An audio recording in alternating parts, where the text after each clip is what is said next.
Hai, Assalamualaikum. Jadi hari ini kita sambung kelas dengan latihan haba penyesaran. Kita akan selesaikan masalah yang melibatkan haba penyesaran. So, mari kita tengok soalan yang pertama. Dalam soalan yang pertama, apabila 25 cm padu larutan kupram 2 sulfat dicampurkan dengan serbuk zinc berlebihan, suhu campuran naik sebanyak 10.5 darjah Celsius. Hitung haba penyesaran kupram oleh zinc.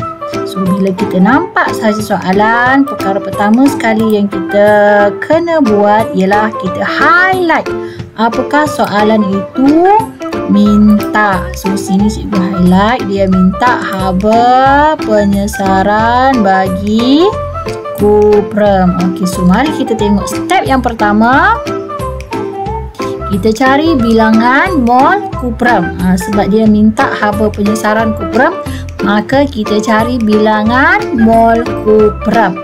Dalam mencari bilangan mol kupram, kita kena bina dulu persamaan kimia seimbang. Kenapa cikgu highlight kupram sulfat dengan kupram? Kupram sulfat ini ialah nilai ataupun maklumat yang diberi dalam soalan. So, kita tulis di sini dalam soalan. So, ini ialah benda yang kita perlu cari. So, kita tulis yang dicari. So, kita hanya fokus kepada dua benda ini sahaja. Zinc dengan zinc sulfat kita tolak ke tepi dulu. Step yang seterusnya, dalam langkah pertama kita mencari bilangan mol kupram sulfat. Kenapa kita kena cari bilangan mol kupram sulfat? Sebab dalam soalan tiada kupram, hanya ada kupram 2 sulfat. Jadi kita perlu bantuan kupram sulfat untuk mencari bilangan mol kupram. So, bila kita dah dapat bilangan mol kupram sulfat, maka kita buat perkadaran. 1 mol kupram sulfat dia menghasilkan 1 mol kupram. Ni daripada kupram sulfat dia hasilkan 1 mol kupram. So, kalau 0.05 mol, maka 0.05 mol jugalah kupram yang terhasil. Selesai step yang pertama. Kita pergi step yang kedua, mencari nilai Q, iaitu perubahan haba. Nilai Q, Q ada formula dia, iaitu Q sama dengan MC theta, di mana nilai M 25 gram. Mana datangnya 25 gram? Daripada 25 cm padu larutan kupram 2 sulfat. C nilainya tetap 4.2. Theta sudah dibagi dalam soalan 10.5. So, bila kita kira, kita akan dapat 1102.5 joule. Step yang ketiga, kita cari perubahan haba untuk 1 mol. Maksudnya kita buat perkadaran. Kenapa kita kena cari untuk 1 mol? Kerana haba penyesaran ini diberikan untuk 1 mol. Definisi dia, haba penyesaran ini 1 mol yang disesarkan. So, cari perubahan haba untuk 1 mol, maka kita kena buat perkadaran. So bila kita buat perkadaran, kita dapat 0.005 mol kupram dia hasilkan 1102.5 joule haba. So, kalau 1 mol kupram, maka kita kena bahagilah 1102.5 bahagi 0.005 darab 1. So, kita akan dapat 220.5 kilo joule. Semula kepada unit kilo joule. Dan step yang terakhir, kita letaklah tanda positif ke negatif. Nyatakan haba tindak balas, maka haba penyesaran kupram oleh zinc ialah kita letak tanda di depan.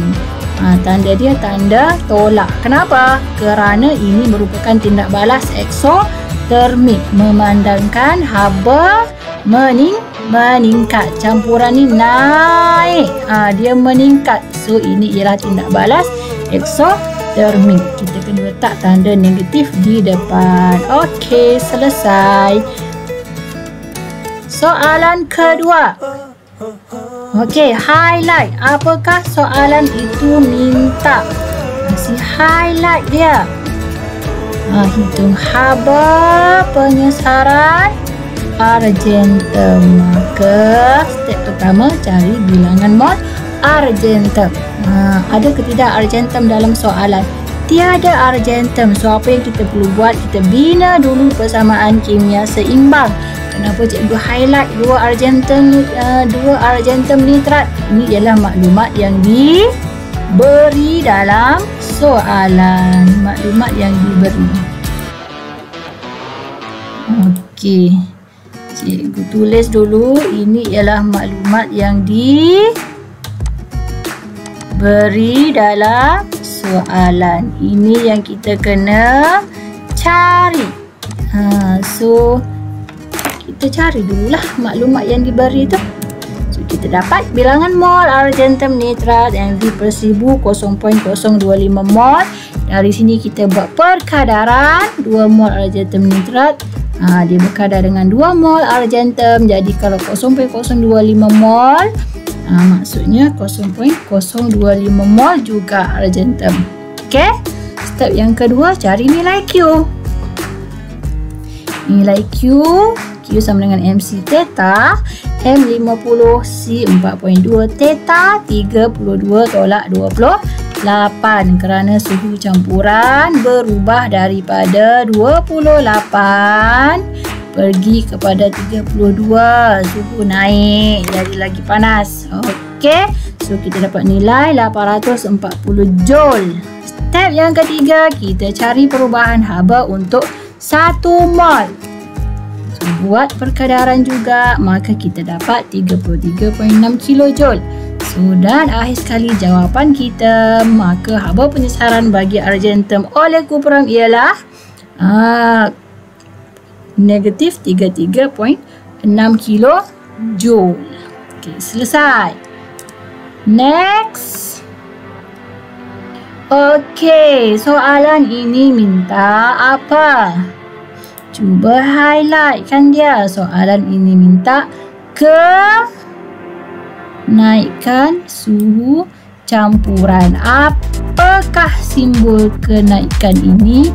Ini sebenarnya ialah dia minta kita cari theta. Okey. So step pertama kita kena buat apa? Kita cari dulu bilangan mol kupram. Macam mana nak cari bilangan mol kupram? Kita buat juga. Dia dah bagi persamaan kimia seimbang. Kenapa cikgu highlight? Ini yang ditulis. Ini maklumat yang diberi. Ini yang kita nak cari. Okey. So kita kira maklumat yang diberi, bilangan mol ion kupram sama dengan 0.01 mol. Maka kita buat perkadaran, kita dapat 1 mol ion kupram berkadar dengan 1 mol kupram. Maka 0.01 mol ion kupram akan berkadar dengan 0.01 mol kupram. Step kedua, cari nilai Q. Okey, kenapa cikgu pangkah? Tidak boleh guna formula ini. Ini kerana kita tiada nilai theta. Nilai theta kita tiada. Kita baru nak cari. So, macam mana nak cari nilai Q? Kita guna perkadaran berdasarkan nilai haba penyesaran yang telah dibagi di atas ini. Dia sudah bagi nilai di sini, maka kita boleh cari nilai Q. 1 mol kupram, 1 mol kupram nilai 220 ini untuk 1 mol kupram. Okey, 1 mol kupram menghasilkan 220 kilojoule. Tapi sekarang kita ada 0.01 mol kupram, maka dia akan menghasilkan 2200 Joule. Okey, habanya. So, kita selesaikanlah. Boleh ke tidak cari theta? Dia bagi Q 2200 yang kita kira tadi. M 50, C 4.2 theta. Tidak tahu berapa, boleh kita cari. So, theta kita akan dapat 3.6 darjah Celsius. Okay, next. Soalan nombor 4. Apa yang soalan minta? Mari kita highlightkan dia. Soalan minta perubahan suhu.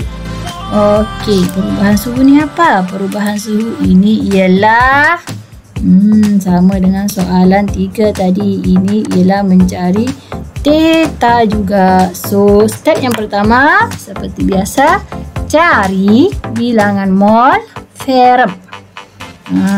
Kenapa cikgu highlight? Ini yang diberi. Ini yang dicari. Okey. So, next. Apa yang berlaku? Kita cari bilangan mol ferrum Florida. So, dapatlah ini. Kemudian buat perkadaran.